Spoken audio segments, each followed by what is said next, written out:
Okay, so let's begin. And this evening's topic is about making splits. So to begin with, as last week we talked about swarming, about swarm prevention. We talked about making splits, and we discussed that we're gonna touch upon this topic a little bit more next week. So talking about splits, there are three goals that we often try to achieve when making splits.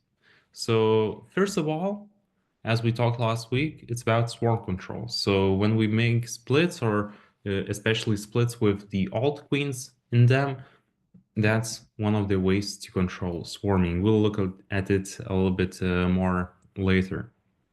Another thing is, of course, apiary extension. If we want to expand a little bit, we want to have more colonies. Making splits is basically the only way to do that. Of course, you can buy everything, but it's easier to split the colonies because you're gonna need to split them anyways. So that's the best way to expand your apiary, expand the number of colonies. And of course, the last thing, maybe even the most important, more important than control of swarming and more than important than expanding your apiary, it's Varroa control. And indeed, this year, there have been huge losses all around the place, all around the world, as I hear from the colleagues from abroad.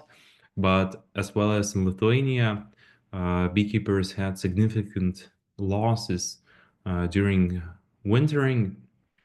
And of course, there are a number of reasons for them, but one of the major reasons, one of the major problems that beekeepers faced was lack of Varroa control. So we're gonna talk a little bit more about how to do Varroa control in the best way possible currently to prevent these losses by making splits. So we're gonna try to combine swarm control or apiary expansion together with Varroa control.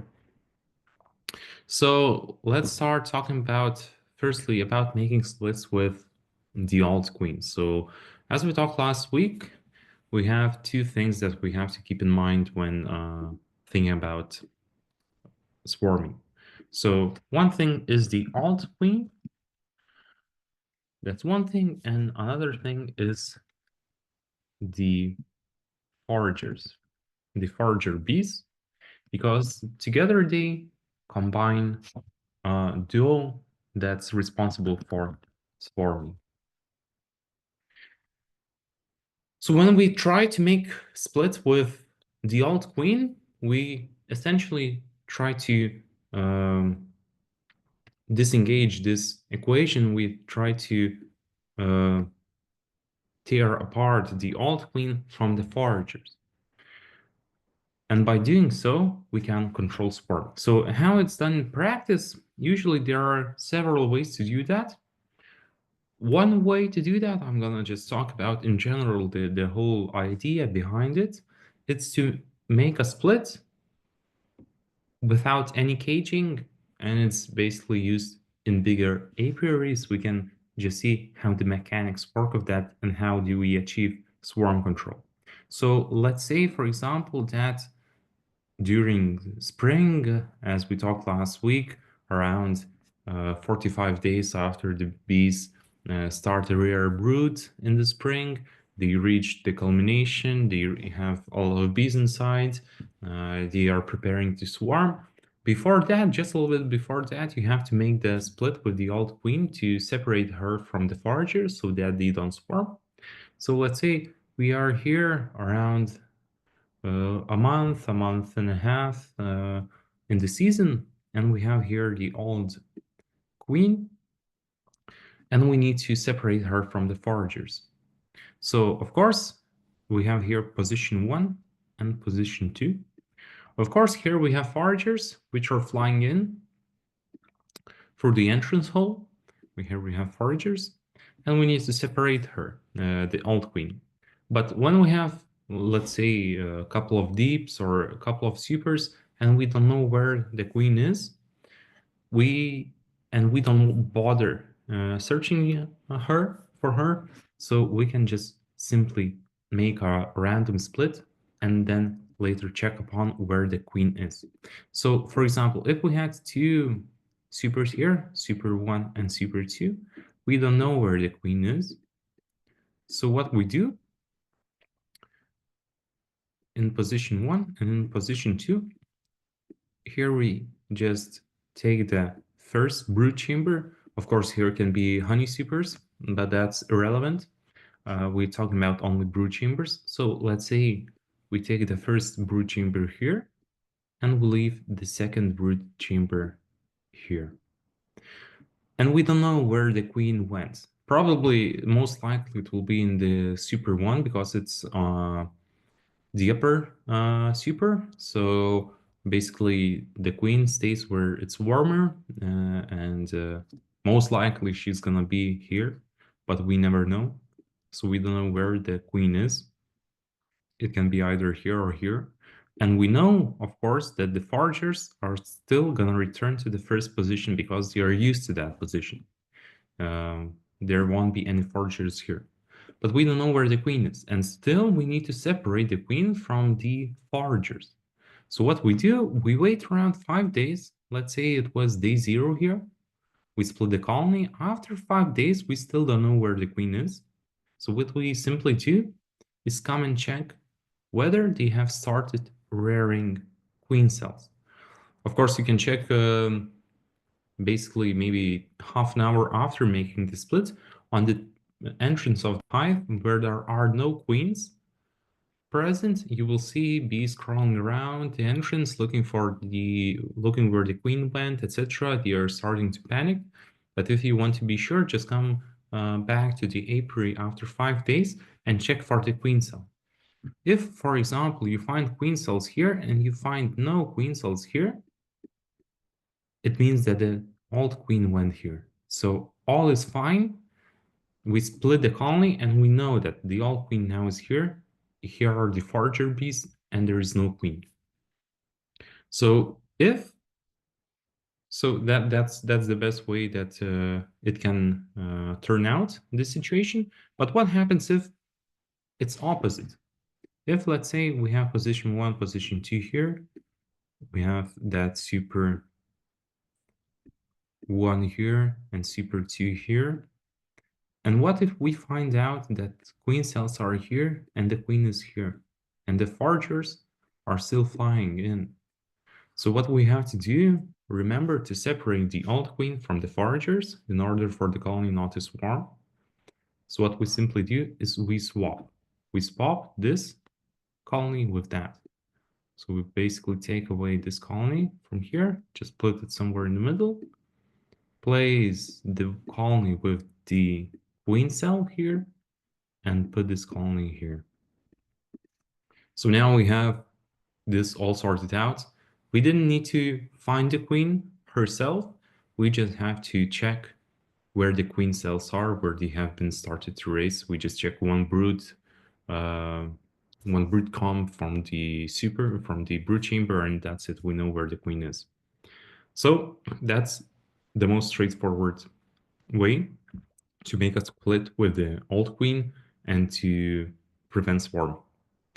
But there are some points that you have to look at in order for the colony not to swarm still.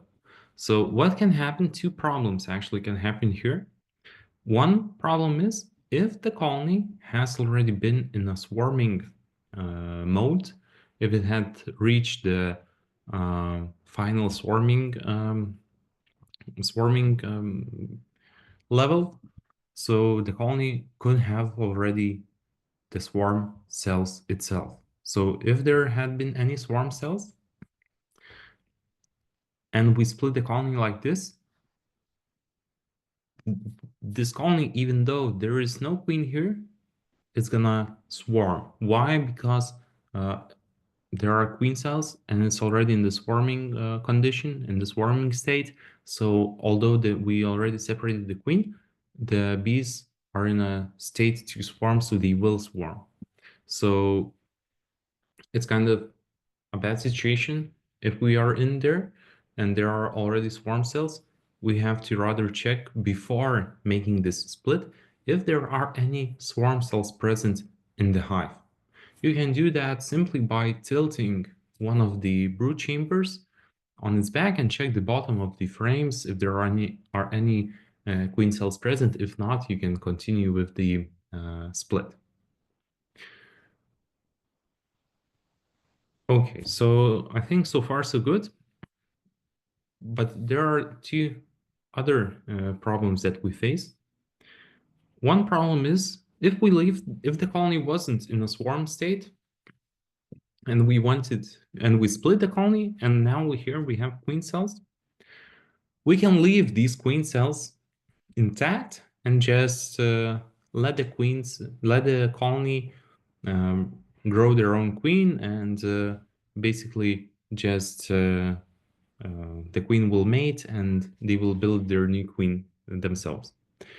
But the problem is maybe we don't want that and we want to have a little bit more controlled queens in the hives. So what we could do is we could place our own queen cells inside of the hives. But to do that, you have to take into account that you have to wait 5 days after making the split to put your own queen cells in. And why is that? So the main reason is if we put our queen cells, a good thing is when the queen hatches out, our queen hatches out, she will go all around the hive. And if the bees are not in a swarming condition, she will chew out other queen cells. She will basically kill other queens, and we don't need to sort this by ourselves. So we don't need to go through the hive, pick the queen cells, get rid of them, and our queen, does it for us. But in order for her to do that, there are two conditions have to be met. One thing, they don't have to be in a swarming condition. They don't have to be in the swarming state. If the bees are in a swarming state, they are ready to swarm. Maybe they had already their own queen cells, or we did the split just at the time they went into the swarming state, and then they build the emergency cells, but they consider them as swarming cells. Our queen might hatch, but the bees won't allow the queen to chew these other queen cells, and basically the colony will swarm. So to avoid that, there is one thing that we can do is wait 5 days until the queen cells are capped. So maybe just a little bit other way around to prevent these bees from building their own queen cells. We can have only capped brood. So we talk about that later. But so that's one thing. If the colony is in a swarming state, the bees won't allow the queen to destroy other queen cells. But another issue we face is if the colony doesn't have yet any capped queen cells, when you put your queen cell in, and if they don't have any capped queen cells, they will not consider our queen cell, the one that we put in, as their own, so they will destroy it. So you have to wait 5 days to put a new queen cell inside of the hive in order for them to accept it. Because when they have their own queen cells capped, basically they don't see our queen cell as a foreigner, and they allow it to hatch and everything is all right. But so we wait 5 days, they cap their queen cells, we put our queen cell in, and if the colony wasn't in a swarming state, our queen will hatch and destroy other queen cells. But the problem is if for example the colony was in a swarming state, and although we didn't see, for example, the swarm cells at the time that we made a split, but the colony was in a swarming state, or we just missed some of them. Although we put the queen cell 5 days after, so they have already their capped queen cells, our queen hatches, but the problem occurs, the bees are protecting other queen cells. So in order to avoid that, and the colony eventually swarms because there are a number of queens hatching out, and there have been many times that I've caught a swarm with on numerous queens in it, virgin queens. But to avoid that, we'll talk about a little bit other technique. So the bees are not able to build any queen cells in the splits. So we avoid them them doing um, we avoid them building their own queen cells. So we talk about that a little bit later, how to avoid this problem, avoid this pain point. But that's the main idea. If we make a split like this, we wait 5 days. If the colony was in a swarming state, they build their own queen cells, decap them, and then we put our queen cell in, and we let the queen mate, and that's it. So in this way, we control swarming, we extend our apiary, but one thing is, what we don't yet discuss is the Varroa control. In order for an effective Varroa control to happen during the season, we often use two things. One is oxalic acid. Oxalic acid, it's super effective, and you can use it during the season. It doesn't affect honey. Actually, there is up to 1 gram of oxalic acid per kilo of honey. So if you consider 2 grams per colony, so 2 kilos of honey could contain similar amount of oxalic acid as we use for the whole colony. So it actually doesn't affect anything. But for the oxalic acid to work efficiently, what we need is for no capped brood in the colonies when we apply the oxalic acid. So there should be, if we want to use oxalic acid, then we dribble, drizzle, or vaporizing or something, there should be no capped brood, because the oxalic acid, it doesn't work under for the varroa mites that are in the capped brood.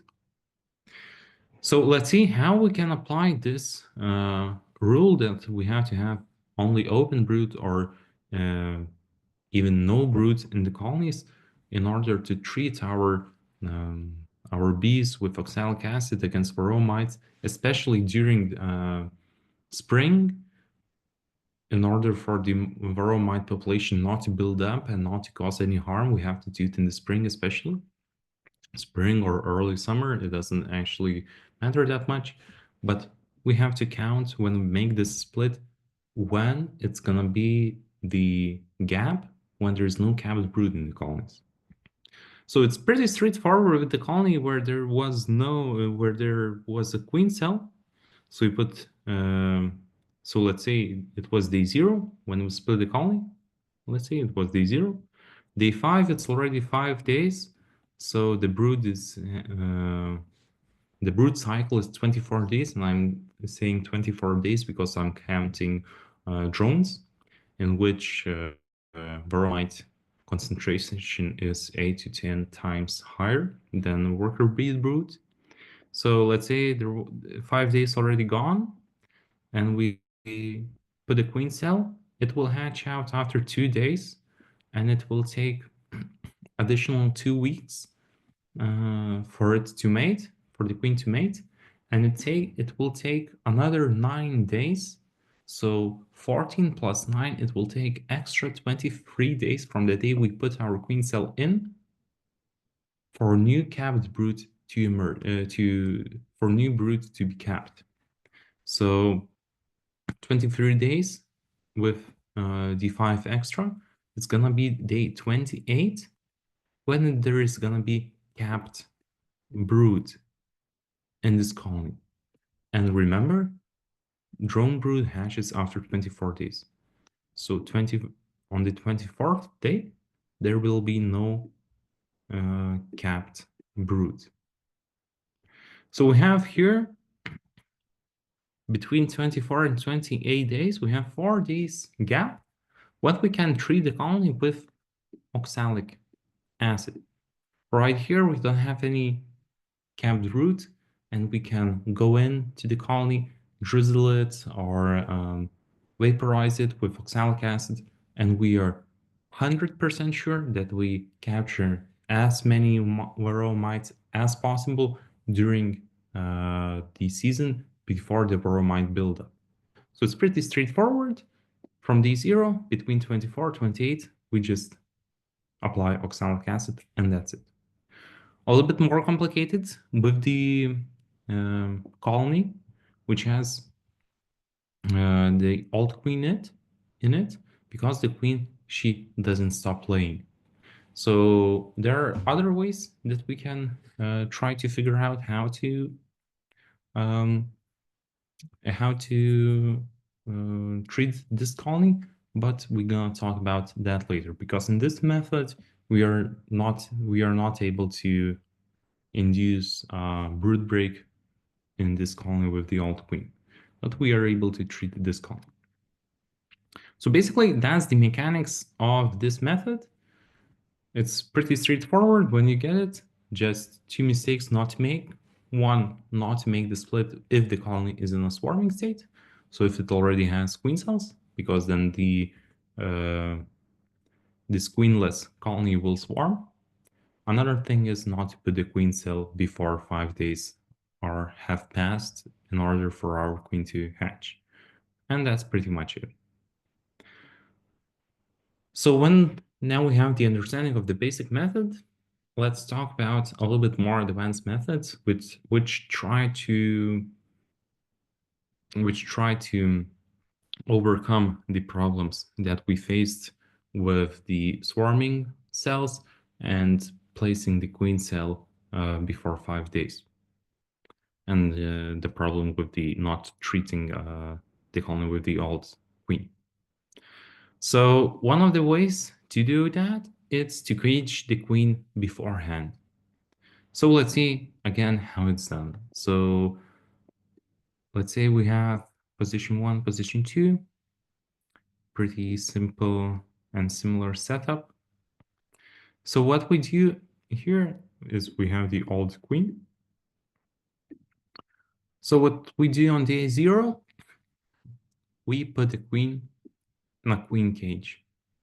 The queen cage, it's made of queen excluders, so the bees can pass through, but the queen can't. And basically, we just have this brood without any frames. The queen is just walking around in a small queen cage made out of queen excluders. So she gets fed, everything is okay, and she just stays there. And she stays there for 10 days. Why 10 days? 10 days minimum.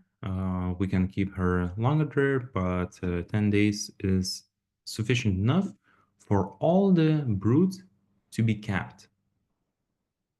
So what happens after 10 days? Here we have the colony, the same colony.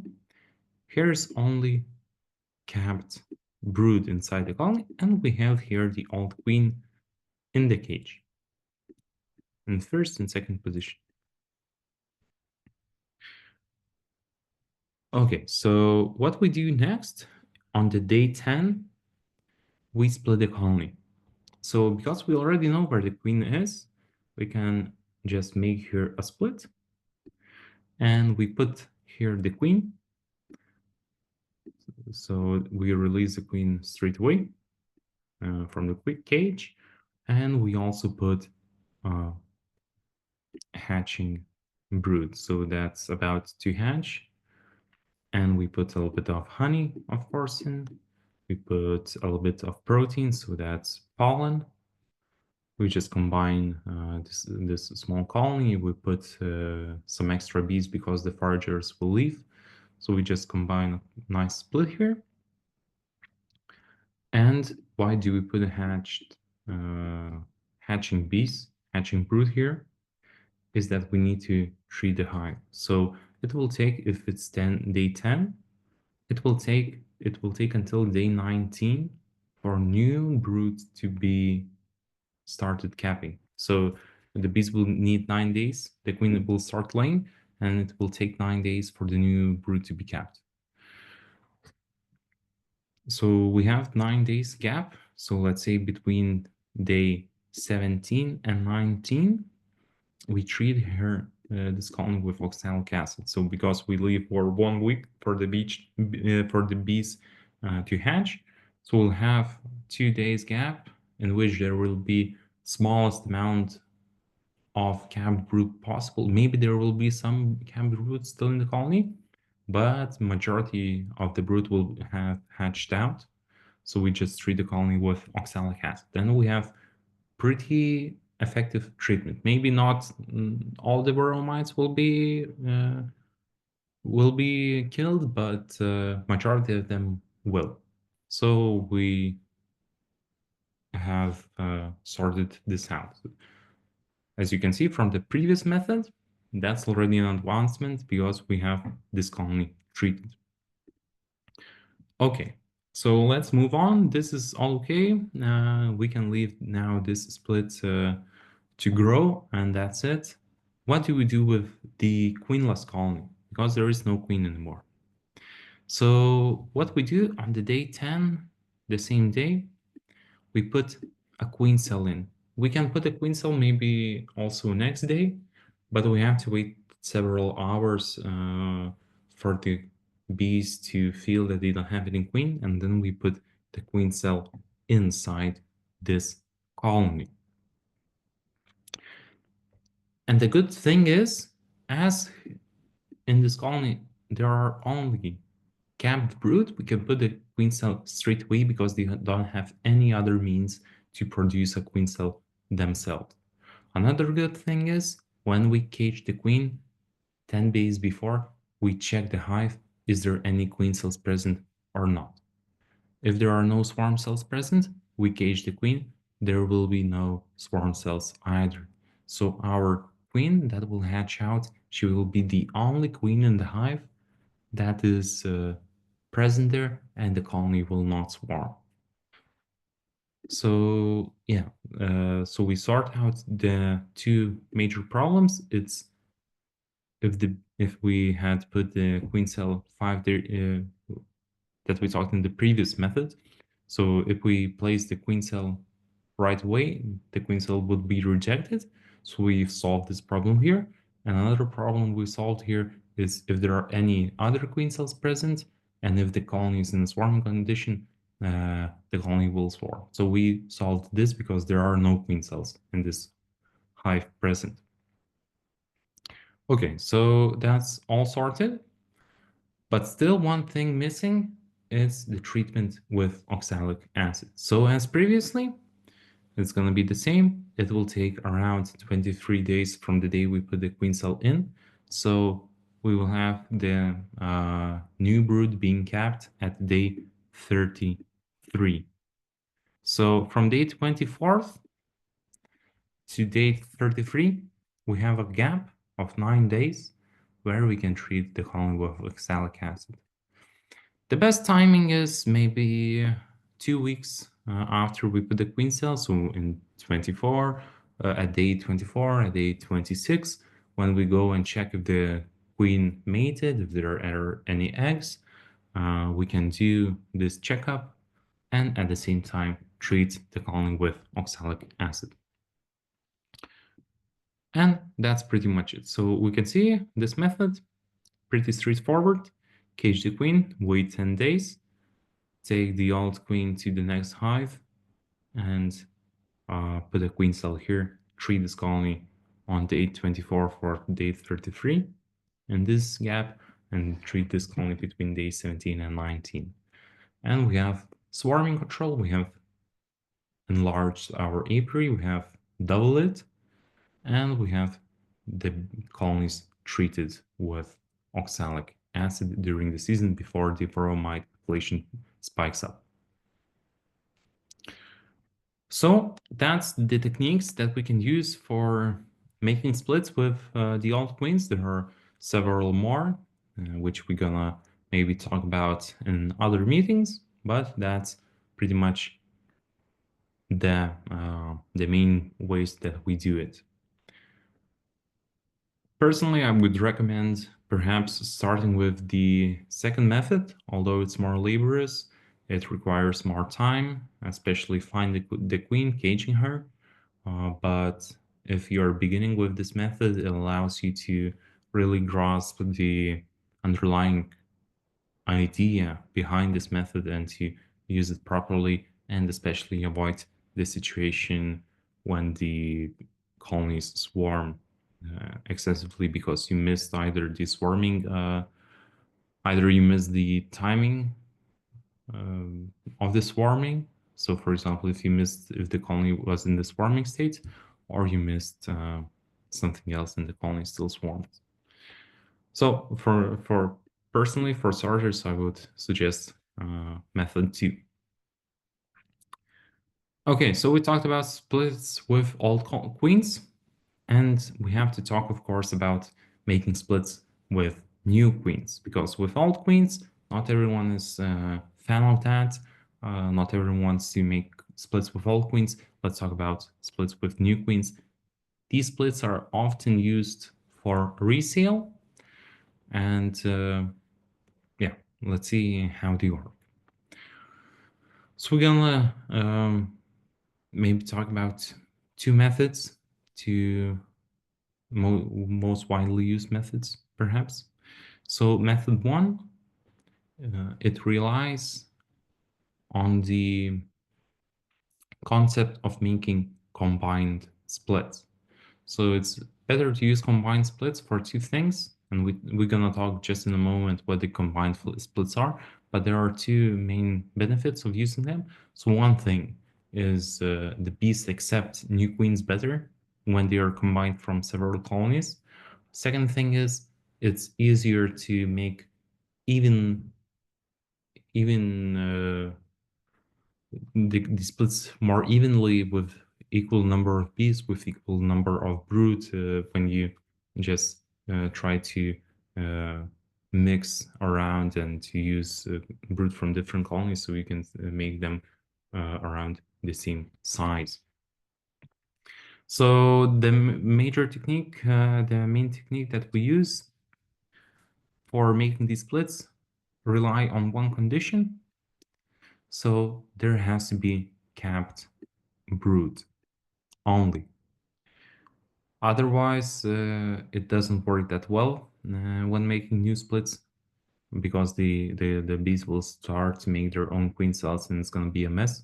So we have to have capped brood to make these splits. So what we do, let's say on day 0, we are in an apiary, and let's say there are 5, 6 hives from which we want to make splits. So what we do is, let's say here we have the hive, here we have the queen, and we need to somehow get the frames with only capped brood.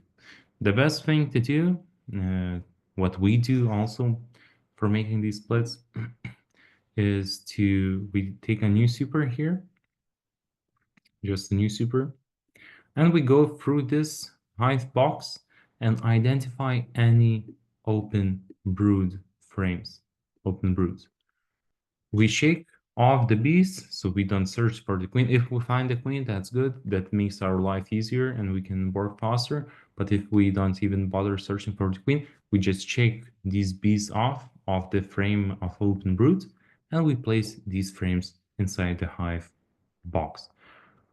How many frames to put here? It depends on the strength of the colony. If, for example, you have a smaller colony, you might put several combs. If the colony is strong, you might fill the whole box. It just depends on your colony. It depends on how many splits you want to make. So yeah, so you go through the hive, you collect all open broods or as many as you wish, and you shake off the bees, place the open broods here. So we definitely know that there is no queen here. There is no queen here because you shook off all the bees, and it's basically empty frames with just open brood. And what you do, you know the queen is definitely here. So what you do is you have here the queen, you place the queen excluder, and you put this box with open brood just right here. So what will happen? All the nurse bees will go up, take care of the brood, etc. They will feed it. Here the queen will continue to lay and everything will be fine. And after 10 days, again 10 days, same as before, after 10 days, all this open brood that you collected here now will be capped brood after 10 days. So after 10 days, we are 100% sure everything is capped. There is no eggs, nothing the bees can build their queen cells from. Maybe even 5 days would work because 6 days rather would work because the eggs will be already larvae, and larva in the third day condition from which the bees shouldn't make any queen cells. But to be sure, you just wait 10 days to have all the brood capped here, and then no way for the bees to make queen cells.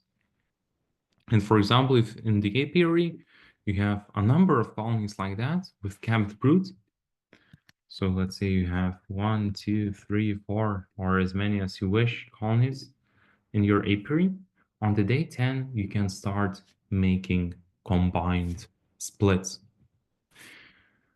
So the idea behind it, it's on the day 10 you come to the apiary, you have boxes, supers, chambers, whatever you call them, and you take frames of capped brood from different hives and combine them.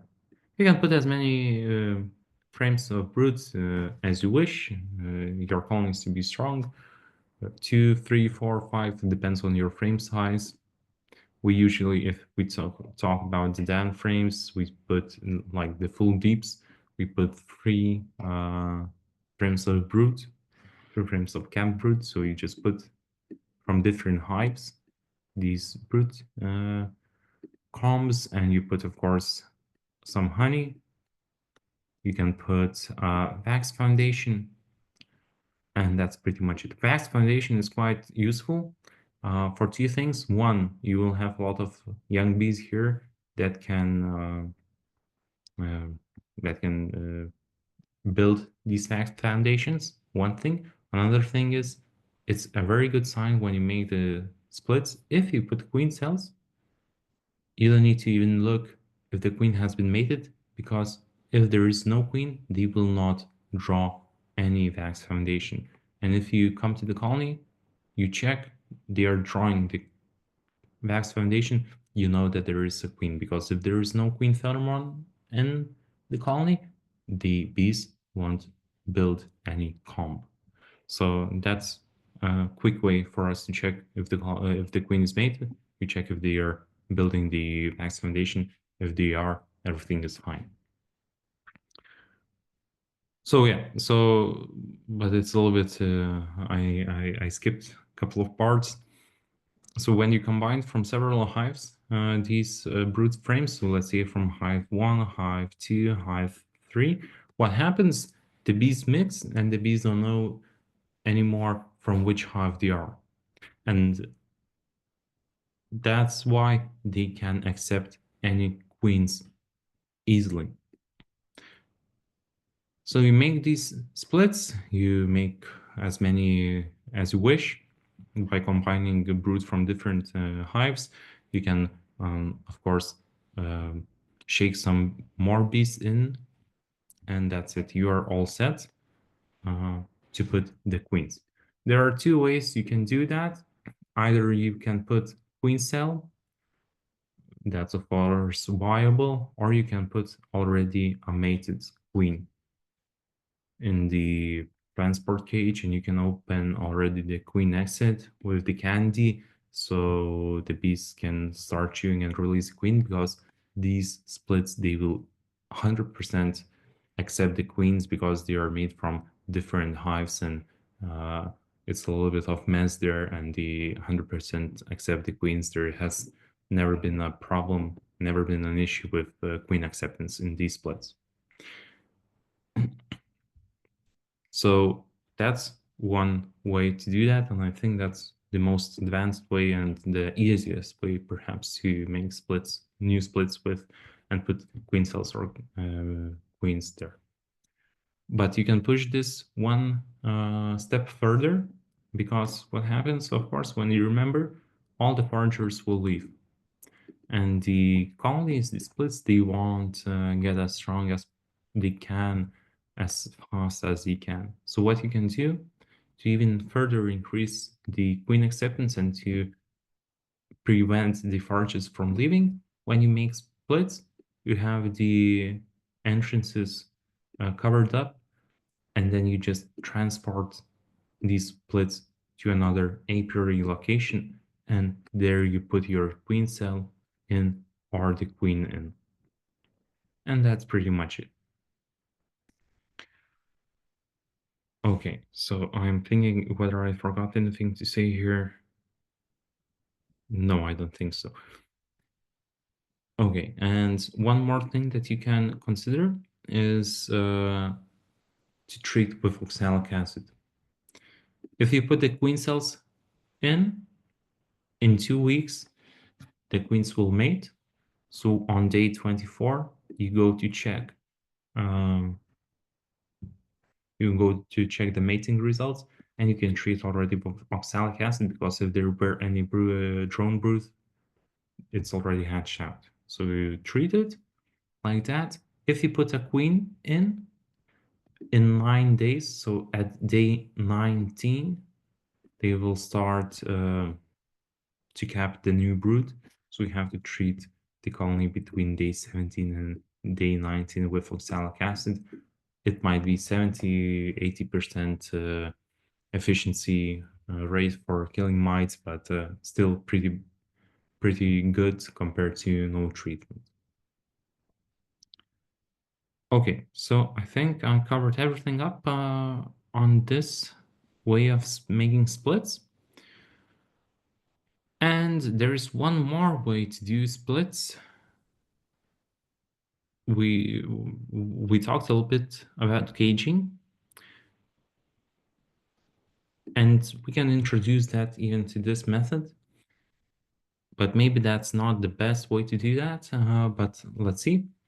We can, maybe we can start over here. We have the colony again at day 0. And as you remember, we had to have to make these combined splits, we have to have cap brood. So instead of searching through the hive and getting the open brood above the brood chamber, we just simply cage our queen. And in day 10, in the whole hive, we have all the brood capped. So on the day 10, you can basically just, we have all capped brood here. We have the queen in her queen cage, and we can basically just distribute the capped brood to other splits, to new splits, and we just combine these capped brood from various colonies, and pretty much it. And everything is basically the same, apart from letting this queen to um, continue laying eggs. We prevent it overall from laying eggs throughout the hive, and she basically just stays in the cage, and we get all the capped brood going on here. But we can push this a little bit further, because in this method, when we talked, we didn't touch upon, we treat the new splits with oxalic acid, but basically there is nothing we can do with these colonies.